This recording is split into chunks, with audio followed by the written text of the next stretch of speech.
Hi, Larry Gaines, PowerCycleTrading.com. This video I want to walk you through a trade that we did, trade setup we did today on Freeport-McMoRan. So this is an alert trade that I sent out to my alert members. But anyway, what we're seeing here, you can see that Freeport has had a big sell-off. You know, it made a high back on the about 31st of May, had a huge sell-off here, and we had this kind of cycle low coming in right at that 200-day moving average. So this is what we call a cycle low retracement off that 200. Earnings have already come and gone, so we don't have to worry about that. So it's starting to trend up. So here's some correlations that help to potentially show the strength that potentially could be coming for Freeport-McMoRan. So first off, we have what we call a momentum trigger here. Cycle 1 and 2 of our daily time frame, 4 hour, 1 hour, went positive today. So that's what we call a momentum trigger. And then we had a price trigger when it broke this 382 retracement here, Fibonacci, and broke above this 21 period moving average. Now our targets are going to be here to 38, and then the next target will be up here to 39.40. So if we look at the relative strength, here's some other things that kind of correlate to show the potential for this trade. So first off is the relative strength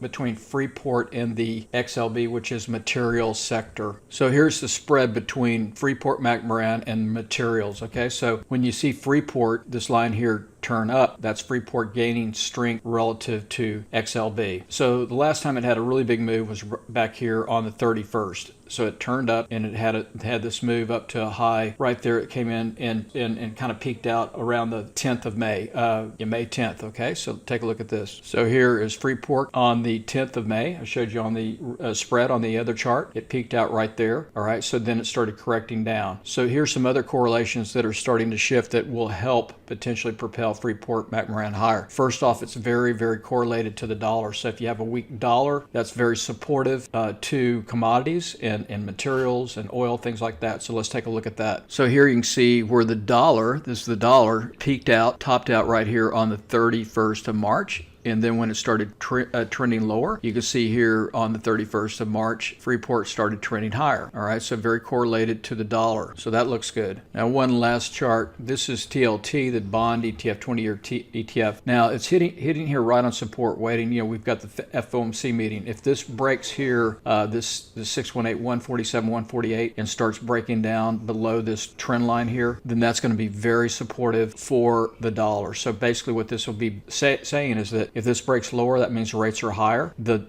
dollar tends to go lower on any kind of inflationary kind of news. So this is something else to be aware of, that correlation there. So what we did here basically was we did a calendar diagonal, really low risk trade, and to take advantage of this potential for Freeport-McMoRan to go higher. So let's take a look. So the trade setup we did today, the alert trade was we went out to the 27 August series, and if you look at that, that's way out in time. We've got plenty of time for this trade to work. So this is 32 days out is the long dated that we went long. So we went long that series, the 36, the 27 August, and then we sold against it this Friday's expiration, the 30 July, 38. So $2 wide spread at $1.90. That's $190 debit cost. Now, if we get a move here to our target of 38, let's say we get a move there on, let's say the 28th, which is Wednesday. This will be up at 38 right here. You can see my pointer right here. This will be up about $57 per spread. Okay, now if we get our move to the on the 30th, which is Friday, and we hit up here to 38, this will be up